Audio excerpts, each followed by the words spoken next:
Assalamualaikum warahmatullahi wabarakatuh. Bertemu kembali dalam kegiatan pembelajaran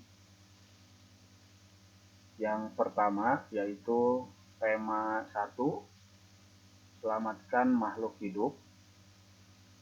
Di dalam tema 1 ini kita akan mempelajari 3 subtema. Yang akan kita pelajari hari ini adalah subtema pertama, yaitu tumbuhan sahabatku. Nah, apakah kalian suka berkebun? Jika suka, maka kita adalah makhluk yang diciptakan oleh Allah Subhanahu wa taala di tengah-tengah negara Indonesia yang subur, yang sumber daya alamnya melimpah.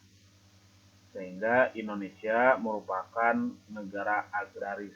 Kenapa? Karena lahannya subur, pertaniannya juga banyak, sehingga dari itu kebiasaan berkebun yang harus kita tanamkan, yang harus kita lakukan, itu merupakan warisan leluhur kita, warisan orang tua kita. Kita dapat menanam berbagai jenis tumbuhan. Jika kita pelihara tanaman tersebut, kita akan menikmati hasilnya, seperti sayuran, buah-buahan. Itu adalah manfaat dari tumbuhan yang kita tanam. Sehingga kalau kita menanam tumbuhan berupa sayuran dan buah-buahan, kita tidak perlu membeli lagi ke pasar. Kenapa? Karena di lingkungan kita pun sudah ada dan bisa kita manfaatkan. Nah, contohnya pada gambar di sini, ini adalah sebuah gambar bagaimana satu keluarga sedang merawat tanaman atau merawat tumbuhan yang ada di sekitar kita. Tumbuhan merupakan makhluk ciptaan Allah Subhanahu wa taala yang bisa kita manfaatkan dan sering kita manfaatkan. Contohnya misalkan tumbuhan dijadikan sebagai bahan pangan atau makanan. Kita orang Indonesia biasa mengkonsumsi beras yang berasal dari padi sebagai makanan pokok kita. Itu berarti begitupun dengan sayur-sayuran yang kita konsumsi setiap hari, banyak sekali yang berasal dari tanaman. Itu manfaat yang pertama, yaitu tumbuhan bisa dijadikan sebagai pangan atau sumber makanan. Yang kedua, manfaat yang kedua, tanaman juga bisa kita manfaatkan sebagai bahan pakaian kita. Kita menggunakan kain, menggunakan baju, memakai seragam sekolah. Nah, kalau kita perhatikan dari mana asal usulnya, maka ada yang menyebutkan kain kita terbuat dari benang, ya, tumpukan-tumpukan ataupun jahitan-jahitan benang. Dari mana benang tersebut? Benang itu berasal dari tanaman kapas. Nah, berarti kapaslah yang dijadikan sebagai bahan baku untuk membuat pakaian kita. Itu manfaat yang kedua. Tanaman bisa dijadikan sebagai pangan, sebagai sandang. Yang ketiga, rumah kita banyak sekali peralatan ataupun bahan bangunan yang ada di rumah kita terbuat dari kayu. Nah, dari mana kayu berasal? Kayu berasal dari tumbuhan atau tanaman. Itu 3 manfaat dari tumbuhan.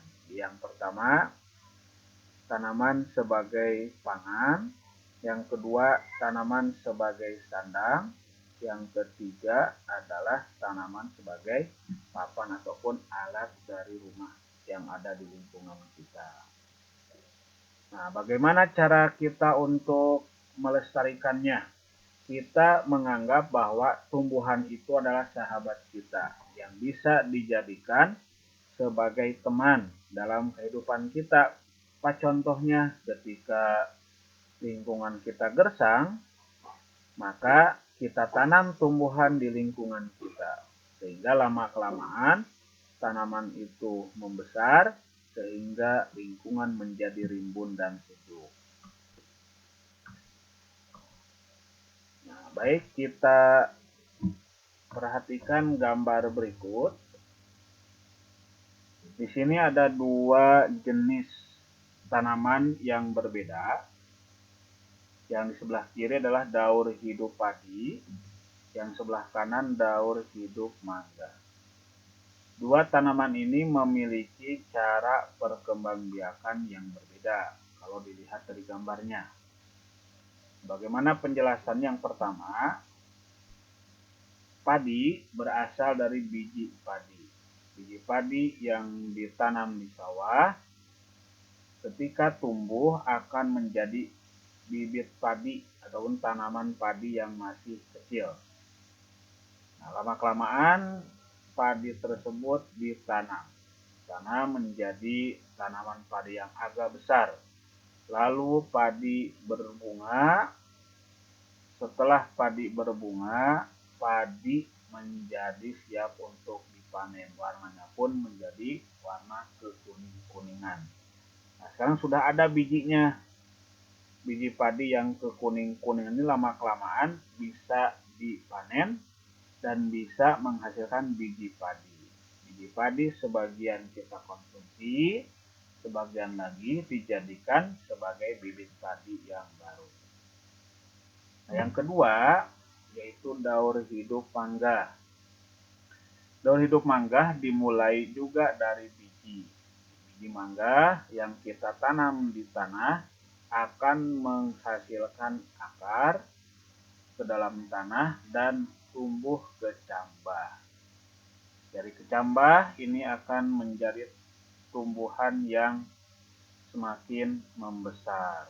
Lalu semakin lama, semakin besar tumbuhan ataupun pohon mangga itu menjadi kuat, dan lama-kelamaan di bagian daunnya akan, ya di sini bagian daun, bagian rantingnya akan tumbuh bunga. Dari bunga tersebut itu nanti akan berubah menjadi buah mangga yang bisa kita konsumsi daging buahnya, dan bijinya bisa ditanam kembali.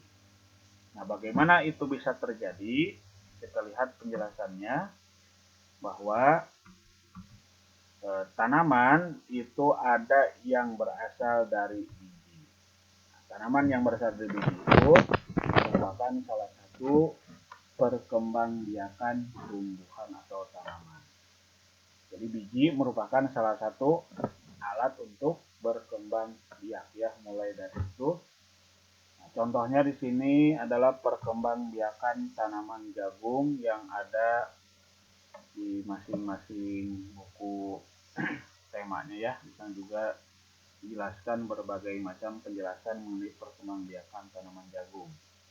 Nah, jagung merupakan jenis tanaman yang banyak ditanam hampir di seluruh Indonesia, mulai dari Nanglo Aceh Darussalam, ada di Bali, Bengkulu, Jakarta, Jambi, Jawa Barat, Jawa Tengah, Jawa Timur, Kalimantan Barat, Lampung, Nusa Tenggara Barat, Papua, Riau, Sulawesi Tengah, dan Sumatera Utara. Bisa banyak sekali daerah-daerah yang bisa menghasilkan tanaman jagung. Nah, bagaimana perkembangbiakan jagung? Jagung juga dimulainya dari biji pertumbuhannya, ya. Pertumbuhan tanaman jagung dimulai dari biji. Biji jagung yang ditanam di dalam tanah akan menghasilkan kecambah. Kecambah tersebut akan tumbuh dan berkembang menjadi tanaman jagung. Lama-kelamaan akan berbuah. Nah, bagaimana itu bisa menghasilkan tanaman yang baru? Maka buah di sini terdiri dari selimut biasanya, ya, dibungkus oleh selimut dari jagung tersebut. Nah, di atas bagian tanaman jagung itu ada bunganya.